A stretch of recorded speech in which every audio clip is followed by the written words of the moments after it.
आजकल terrace garden पर छत पर बागवानी की प्रचलन बहुत तेज़ी से बढ़ रहे हैं। लोग अपने घर में ज़रूरत के मुताबिक सब्जियां उगा रहे हैं और अच्छी हार्वेस्टिंग ले रहे हैं। अगर आप चाह रहे हैं अच्छी हार्वेस्टिंग लेना चाहते हैं, हेल्दी ग्रोथ देखना चाहते हैं, तो उसका सबसे बड़ा रीज़न है मिट्टी। आप मिट्टी किस तरह से बनाते हैं। मिट्टी जितने ही उपजाऊ होगी, पौधे की ग्रोथ भी उतने ही तेज़ी से बढ़ते हैं और उसमें फ्रूट और फलों की संख्या भी दुगनी मात्रा में देखी जाती है। तो हेलो फ्रेंड्स, आप सभी का स्वागत है फिर से एक नए वीडियो के साथ। आज के इस वीडियो में बिना किसी खर्च के आप घर के चीज़ों से आप खराब मिट्टी को उपजाऊ बना सकते हैं और उसमें सब्जियां लगा सकते हैं।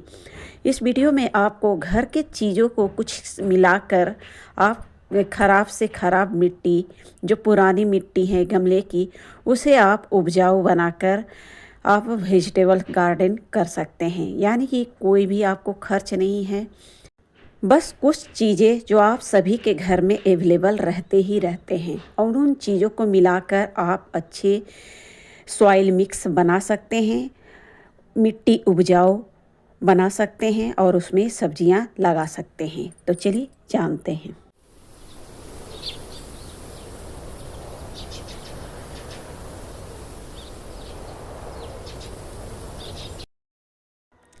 मिट्टी अगर उपजाऊ है तो आप वीकली हार्वेस्टिंग भी ले सकते हैं, हेल्दी ग्रोथ ले सकते हैं पौधे की। तो यहाँ पर चना साग कुछ मुझे हार्वेस्टिंग करनी थी, तो चना साग की हार्वेस्टिंग भी मैं कर रही हूँ। और ये देखिए टमाटर भी अच्छी तरह से ग्रोथ कर रहे हैं। कितने ही टमाटर मैं लगा चुकी हूँ और सभी में टमाटर बनने शुरू हो गए हैं। कुछ अभी टमाटर के पौधे छोटे छोटे हैं, जो मैं सीड से ग्रो की थी उसे मैं अभी लगाई ही हूँ।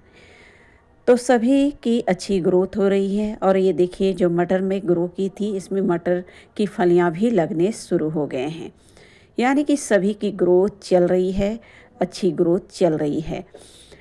तो यहाँ पर सबसे पहले आप जो भी मिट्टी तैयार करना चाहते हैं, गमले की पुरानी मिट्टी आप ले रहे हैं या फिर गमले की पुरानी मिट्टी निकाल रहे हैं, तो आपको कोशिश करनी है एक दिनों के लिए आप धूप में सुखा लें। सूखने के बाद ये थोड़े से इसमें जो भी फंगस या कीड़े वगैरह होंगे अपने आप ही तेज़ धूप के कारण भाग जाते हैं। तो गमले की पुरानी मिट्टी निकाल कर आपको सुखा लेनी है। या फिर डायरेक्ट खेत वाली मिट्टी ले रहे हैं तो उसे सुखाने की ज़रूरत नहीं है। अब आते हैं कि इसमें हम क्या क्या चीज़ मिक्स करें, वो भी ज़ीरो कॉस्ट में। तो जो चीज़ मिक्स करने वाली हूँ वो सारी चीज़ें आप सभी के किचन में अवेलेबल होती हैं। तो यहाँ पर देख सकते हैं 2 मुट्ठी के करीब इसमें मिक्स कर रही हूँ राख। जो हर घर में राख अक्सर रहते ही है। अगर राख नहीं है तो आप कागज़ की राख बना लें, लकड़ी के जलाकर राख बना लें या फिर कंडे को जलाकर राख बना लें। और इसमें दूसरा चीज़ मिक्स कर रही हूँ ये ओनियन पील्स के टुकड़े, जिसमें फास्फोरस और पोटासियम की भरपूर मात्रा पाई जाती है। तो आप ओनियन पील्स के छिलके को सुखा लें और उसे पाउडर फॉर्म में बनाकर मिट्टी में मिक्स कर सकते हैं। इसमें भी आपको कोई खर्च नहीं है। किचन में प्याज के छिलके निकलते रहते हैं, उन्हीं प्याज के छिलके को क्रश करके सुखाकर आपको पाउडर फॉर्म में बना लेनी है। तीसरा जो चीज़ इसमें मिक्स कर रही हूँ ये है सरसों के दाने का पाउडर, यानी कि मस्टर्ड केक फर्टिलाइज़र। जो मैं सरसों घर में रहते हैं उसी को मिक्सी में पीस कर बना रखी हूँ। उसके बाद बिल्कुल ज़ीरो कॉस्ट में ये हल्दी, जो आप सभी के घर में अवेलेबल होते हैं। हल्दी भी आपको 2 चम्मच मिलानी है, यानी कि 1-2 मिट्टी के करीब आपको मिलानी है। उसके बाद मिलानी है ये बेसन, जो आप सभी के किचन में अवेलेबल रहते हैं। और इन सभी को मिलाकर मिट्टी में अच्छी तरह से मिक्स कर लें। तो यहाँ पर जितने चीज़ें आप देख रहे हैं, जितने चीज़ें मिक्स की हूँ, वो सारी चीज़ें आप सभी के किचन में मिल जाएंगे आसानी से। और इन चीज़ों को मिलाकर मिट्टी की उर्वरा शक्ति को बढ़ा सकते हैं। चाहे कोई भी मिट्टी हो, कितनी भी खराब मिट्टी हो, इन सबको अगर मिला देते हैं तो मिट्टी की उर्वरा शक्ति दुगनी बढ़ जाती है। उसके बाद यहाँ पर मिक्स की हूँ गोबर फर्टिलाइज़र, यानी कि कंडे की फर्टिलाइज़र, जो बिल्कुल आसानी से दूध वाले के पास आपको मिल जाएगी। 10 रुपया 12 रुपया में आपको कई कंडे आसानी से मिल जाएंगे। बस आपकी मिट्टी बिल्कुल तैयार है ग्रो बैग में भरने के लिए। अगर आप थोड़े से पैसा लगाना चाहते हैं तो इसमें 2-3 मुट्ठी आप वर्मी कंपोस्ट खरीद कर लगा सकते हैं, या फिर सिर्फ कंडे ही काफ़ी होंगे। इन सभी को मिक्स कर देंगे तो बाहर के फर्टिलाइज़र डालने की आवश्यकता नहीं पड़ेगी।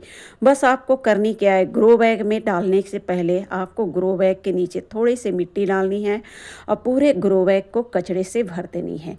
इसमें भी कोई खर्च नहीं है। घर से रोज़ाना, किचन से रोज़ाना, गार्डन से रोज़ाना कितने ही कचड़े निकलते रहते हैं, तो उन कचड़ों को इकट्ठा करके रखें।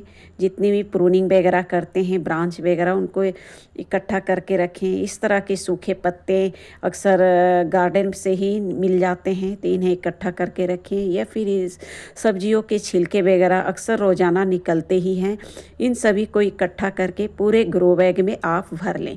पहले ग्रो बैग को आपको पूरे किचन वेस्ट से भर लेनी है। फिर उसके बाद जो मिट्टी आप तैयार किए हैं, इस मिट्टी से पूरे ग्रो बैग ऊपर तक कवर कर दें। इस तरह से इसमें जो भी पौधे आप लगाएंगे, पौधे की विकास दुगनी तेज़ से बढ़ेंगे, बल्कि इसमें फ्रूट और फल की संख्या भी दुगनी मात्रा में आएंगे। मैं अक्सर इन चीज़ों का यूज करती हूँ। अगर ज़्यादा ख़रीदने में असक्षम हैं तो आप इन किचन वाले चीज़ों को मिक्स कर सकते हैं। बिल्कुल ज़ीरो कॉस्ट में ये सारी चीज़ें आप सभी के घर में अवेलेबल रहते ही हैं।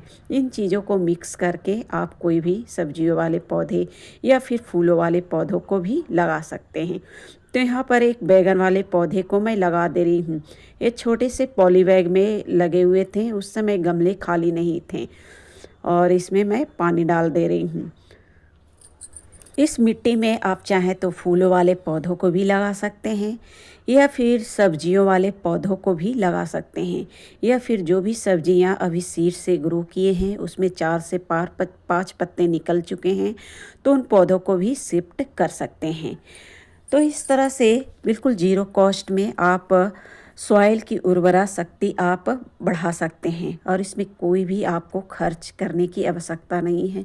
बस कुछ चीज़ें जो आप सभी के किचन में अवेलेबल है, उन चीज़ों को मिक्स करके ही मिट्टी की उर्वरा शक्ति आप दुगनी कर सकते हैं और उसमें पौधे को लगा सकते हैं।